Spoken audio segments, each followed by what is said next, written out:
عورتیں جو مہمان کو حقارت کی نگاہ سے دیکھتی ہیں، وہ عورتیں جو مہمان کے آنے پہ اپنے دلوں کے اندر برے برے وسوسے پیدا کرتی ہیں، وہ نبی پاک صلی اللہ علیہ وسلم کا فرمان سنیں۔ ایک عورت، اس کا شوہر ہر روز کسی نہ کسی مہمان کو اپنے گھر میں لے کے آتا اور اپنی بیوی سے کہتا ان کے لیے کھانے کا انتظام کرو، وہ روزانہ ان کے لیے کھانے کا انتظام کرتی۔ آخر کار وہ روز کے معمول سے تنگ آ گئی۔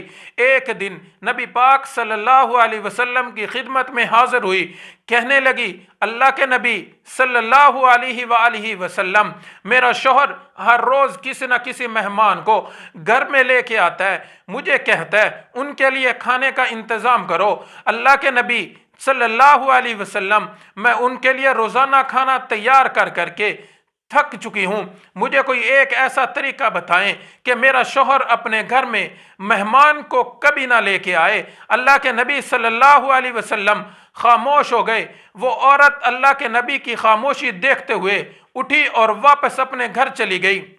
اگلے دن نبی پاک صلی اللہ علیہ وسلم نے اس عورت کے شوہر کو بلایا اور فرمانے لگے کہ کل میں تمہارا مہمان ہوں۔ وہ آدمی بڑا خوش ہوا، اب فوراً اٹھا، اپنے گھر میں گیا، بیوی کو جا کے بتایا کہ کل ہمارے گھر میں جو مہمان ہوں گے وہ اللہ کے نبی صلی اللہ علیہ وسلم ہوں گے۔ وہ بھی بڑی خوش ہوئی، وہ بھی بہت خوش ہوئی اور جلدی سے اٹھی اور طرح طرح کے کھانے تیار کرنے لگی۔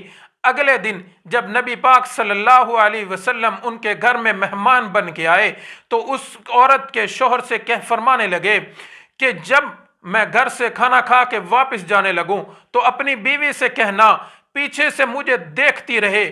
اس کی بیوی نے ایسا ہی کیا۔ جب نبی پاک صلی اللہ علیہ وسلم کھانا کھا کے گھر سے باہر کی طرف نکل رہے تھے تو اس کی بیوی نے ایک عجیب منظر دیکھا۔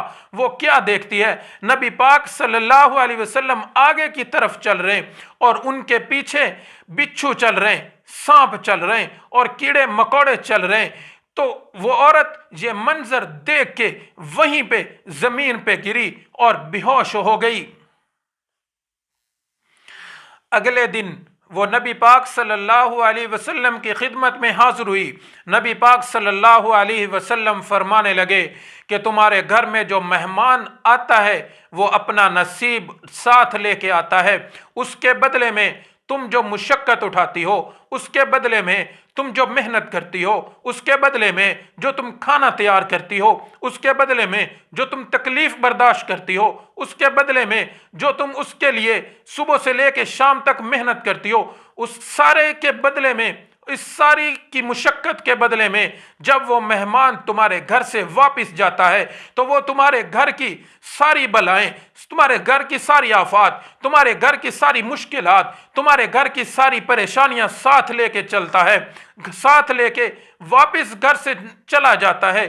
میری بہنوں، میں اپنی ماں سے مخاطب ہوں، میں اپنی بہنوں سے مخاطب ہوں، اگر آپ یہ چاہتی ہیں کہ ہمارے گھر سے آنے والی مشکلات ٹل جائیں، ہمارے گھر میں آنے والی پریشانیاں ختم ہو جائیں، ہمارے گھر میں آنے والے مصائب ختم ہو جائیں، ہمارے گھر میں آنے والی آفات ٹل جائیں، تو آنے والے مہمان کو عزت دیں، آنے والے مہمان کی مہمان نوازی کریں۔